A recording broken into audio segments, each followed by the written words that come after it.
BFM Business. Jusqu'à 12h30, Intégral Placement, l'émission 100% placement. Cédric Decoeur. Vos placements et le monde du vin à l'honneur avec Angélique Delinxin. Bonjour Angélique. Bonjour Cédric. Vous êtes la directrice générale déléguée d'idealwine.com.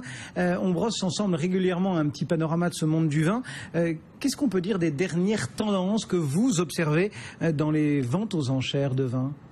Alors actuellement, l'heure est plutôt à la stabilité sur les millésimes récents, même si on observe des phénomènes de rattrapage sur des petits millésimes, par exemple de Bordeaux, enfin petits, des millésimes qui sont pas totalement ratés, mais qui sont pas parmi les plus mythiques du siècle dernier. Je pense par exemple au millésime 1988, qui en ce moment sur Cheval Blanc, Château Margaux ou Bechevel progresse. On retrouve un peu de lustre. Voilà, sur des millésimes plus mythique. On a quelques flacons iconiques quand même qui se détachent. Je pense par exemple à Mouton Rothschild de 2000, qui était une bouteille très spécifique parce qu'on avait gravé à leur fin la bouteille pour célébrer ce passage à l'an 2000.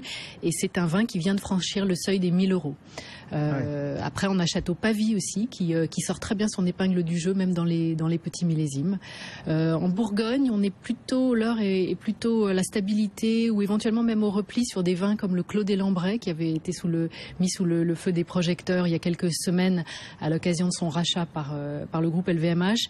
Là, on est en légère baisse sur de jolis millésimes, pourtant sur 2005. Mais il y a quand même toujours une demande qui est très très forte pour les Bourgognes. Malgré tout, la période qui peut-être ne serait pas de prime abord la plus propice, ne change pas fondamentalement la donne sur le marché du vin, sur les ventes aux enchères.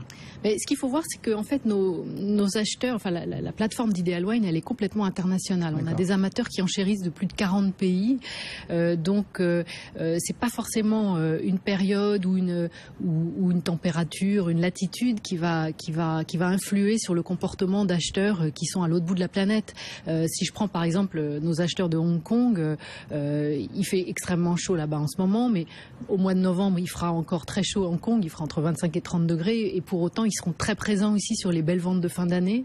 Ce qui compte plus pour eux, c'est la qualité du service qui est autour et qui est la qualité de l'envoi et la bonne conservation des vins pendant leur transport. Alors, vous nous avez brossé le portrait des enchères actuelles en nous parlant des petits millésimes, etc. Est-ce qu'il y a des bouteilles aujourd'hui, vous en avez cité quelques-unes, qui font encore plus, on va dire, la une? Vous avez un peu étudié tout ce phénomène ces dernières semaines chez Idealwine. Oui, on a publié un palmarès des 100 bouteilles les plus chères du marché et des lots également qui ont été adjugés au plus haut niveau dans les enchères online qui se sont déroulées au cours du premier semestre.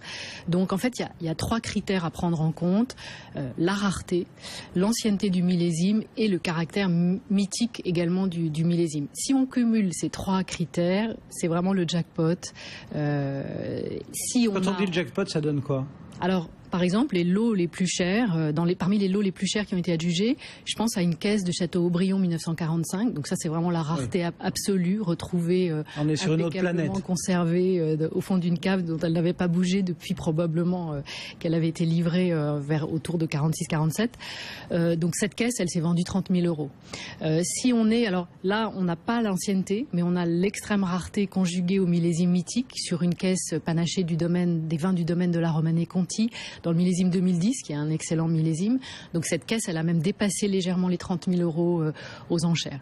Après, si on raisonne par bouteille, ce qui est assez étonnant, c'est qu'on dit d'ailleurs depuis plusieurs mois que Bordeaux est en perte de vitesse sur le marché des ventes aux enchères, mais on a quand même, sur les 100 bouteilles les plus chères adjugées au premier semestre, on a quand même 60 Bordeaux. Voilà. Et sur ces 60 Bordeaux, fait encore plus marquant, on a 33 millésimes de Pétrus. Donc on a vraiment un vin qui se détache complètement au niveau des prix des bouteilles. La bouteille la plus chère qu'on a vu passer nos enchères au premier semestre, c'est encore une fois un millésime historique, puisque c'est une bouteille de Château Mouton Rothschild 1945 qui a été adjugée un peu plus de 9 000 €. Donc voilà, vraiment l'ancienneté, ce qui montre bien que quand on est dans un objectif de placement, d'investissement dans le vin, il faut vraiment voir à long terme. Bon, je parle pas forcément de 60 ans, non, mais bon, mais c'est quand même du long terme, et ce d'autant plus que les millésimes millésimes récents sont de plus en plus chers. Donc ça veut dire que pour voir une valorisation de son investissement, il va falloir attendre de plus en plus longtemps. Il n'y a pas de trou d'air, vous nous disiez à l'instant. Malgré tout, je reviens à cette espèce de question calendaire.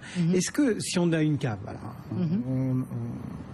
on se décide à la vendre, est-ce qu'il y a une période favorable, plus favorable, moins favorable pour se lancer? Alors, je dirais que il y a une période qui est très dense en termes de vente, qui démarre d'ailleurs avec la période des foires au vin. Là, ça va pas tarder au mois de septembre. C'est vraiment un moment où on a un focus très important sur le fait d'acheter des vins, de remplir sa cave. Les ventes aux enchères en bénéficient, puisque c'est vraiment un des rares moments où des gens qui habituellement n'achètent pas de vin se disent bon là, il faut que je profite des opportunités. Il faut que je sois dans la tendance. Donc ça démarre à ce moment-là et ça dure jusqu'à la fin de l'année, l'année civile.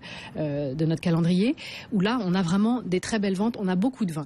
Pour autant, est-ce que c'est la meilleure période pour vendre? Certes, vous avez beaucoup de monde qui regarde les vins, mais vous avez aussi beaucoup de vins à vendre. Oui, et puis vous avez beaucoup de gens qui regardent le vin avec l'idée de faire des affaires, pas forcément... Absolument.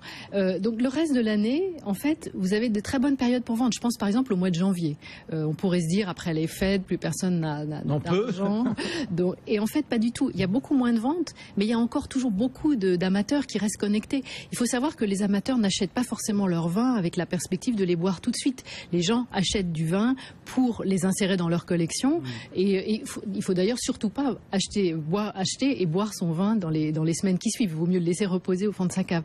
Donc janvier par exemple, on précède le nouvel an chinois, on a toute l'Asie qui est encore très acheteuse par exemple. L'été c'est pareil, il y a plutôt moins de ventes, mais il y a un focus. Vous savez, Internet rend l'accès aux enchères beaucoup plus facile d'un smartphone, d'une tablette.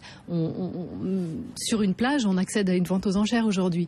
Donc en fait, ça n'empêchera jamais les amateurs, les passionnés de venir compléter leur collection. Merci beaucoup. Angélique Delinxin, donc pour idealwine.com, régulièrement à nos côtés pour vous faire vivre cette actualité du monde du vin. Très bonne journée.